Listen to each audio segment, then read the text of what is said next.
नमस्कार प्रेक्षकांनो, प्रेमाची गोष्ट या मालिकेच्या आजच्या एपिसोडमध्ये आपण असे पाहणार आहोत की इकडे आता मुक्ता ही मिहिरला समजावत असते. ती म्हणत असते, तू आमच्यावरती दया दाखवतोयस का? तर तो म्हणतो की नाही, मी कशाला दया दाखवू. तर लगेच मुक्ता म्हणते की जर तिला कळालं मिहिरला अजून पहिली प्रेयसी आवडत आहे, त्यामुळे ती पुन्हा आणि दुखावेल.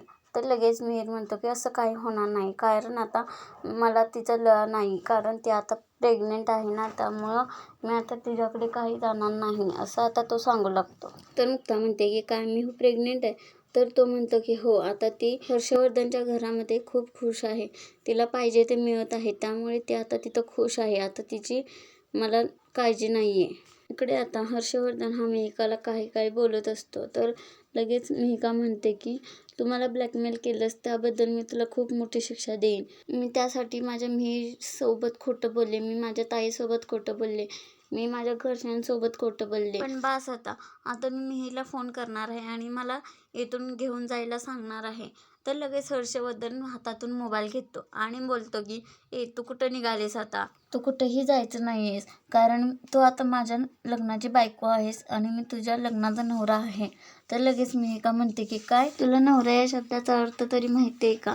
आता मी बायको होईन ते फक्त मिहिरचीच. तर लगेच हर्षवर्धन म्हणतो की तू गेल्यावरती मी काय टाळ वाजवत बसू का?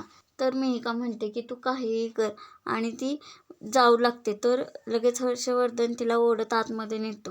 इकडे आता मिहिरा म्हणतो की मला मान्य आहे वहिनी, मी जेव्हा घरातल्यांचे चेहरे उतरलेले बघितले तेव्हा मला खूप त्रास झाला. स्पेशली कोमलचा तेव्हा चेहरा बघितला तेव्हा माझी जी अवस्था होती तीच मला आठवू लागली. पण स्वातीताईचे बोलणे ऐकून माझे डोळे उघडले.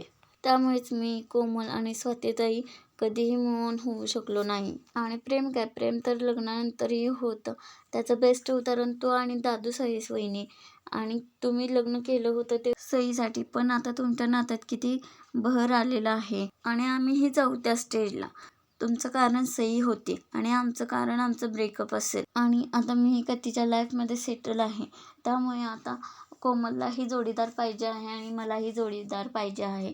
त्यामुळे आम्ही दोघे एकमेकांसाठी परफेक्ट आहोत. कोमल जर या लग्नाला तयार असेल तर मीही तिच्यासोबत लग्न करायला तयार आहे. तर मुक्ता त्याला सॉरी बोलते आणि तो निघून जातो. आणि ती म्हणते की मी प्रेग्नेंट आहे आणि तिनं मला साधं कळवलंही नाही.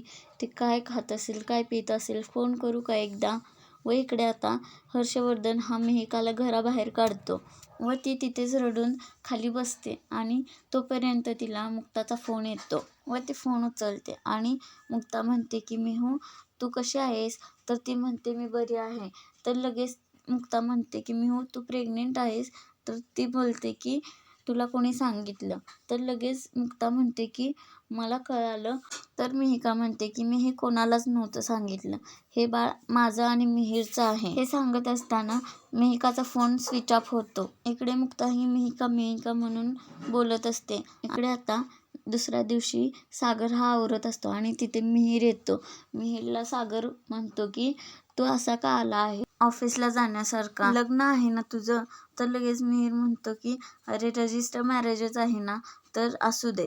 तर पुन्हा त्यांच्या गप्पा चालू होतात आणि सागर हाताला कुर्ती देतो घालण्यासाठी आणि म्हणतो मी होतो तयार, पण नवरी मुलगी होईल का तयार? तर ते दोघेजण हसू लागतात. इकडे आता कोमल तयार झालेली असते आणि स्वाती म्हणते की तू खरंच तयार आहेस ना? तर लगेच कोमल म्हणते की हो मी तयार आहे, पण मिहिर माझ्यावरती दया दाखवण्यासाठी हे करत आहे का? तर लगेच स्वाती म्हणते की वेडी आहेस का? मी त्याला काल बोलले आहे, त्याला एक जोडीदार पाहिजे आहे आणि तुला एक डोळे पुसण्यासाठी चांगला हात. तर लगेच स्वाती म्हणते की मी आले व ती निघून जाते. व ती दार उघडते तेव्हा बाहेर मुक्ता आणि इंद्रा आलेली असते. त्यामुळे तिघी पण आत येतात आणि मुक्ता म्हणते की कोमलला किती छान दिसत आहेस? तर लगेच इंद्राई म्हणते हो, माझं बाळ किती छान दिसत आहे. तर लगेच मुक्ता म्हणते की मी आज खूप नटणार, खूप खाणार, मी सर्व आज करणार. तर लगेच इंद्रा म्हणते की तो हार आणला आहे मुक्ता, तो घाल की तिच्या गळ्यामध्ये. व मुक्ता म्हणते की हो घालते व ती बॉक्स उघडते. तर लगेच कोमल म्हणते की वाव किती छान आहे. तर लगेच मुक्ता म्हणते की तुझ्या दादूसने घेतलंय तुझ्यासाठी आणि म्हणते की मी घालू का? तर लगेच कोमल म्हणते की हो घाल वहिनी. आणि इंद्रा म्हणते की तो मी आणलेला तो पण घाल. व लगेच मुक्ता तोही हार घालते आणि बाहेर आता सर्वजण जमलेले असतात. मिहीर आणि कोमलही येतात आणि आता सागर आणि मुक्ता एकमेकांकडे बघत असतात. तर इंद्रा म्हणते की कामं करा कामं. तर लगेच वकील म्हणतात की या इकडे लग्न कोणाचं आहे, त्यांनी ह्याच्यावरती सह्या करा. व ते दोघे सह्या करतात आणि विटनेस म्हणून सागर आणि मुक्ता हे दोघेजण सही करतात व ते एकमेकांना हार घालतात व आजचा भाग हा इथेच संपतो.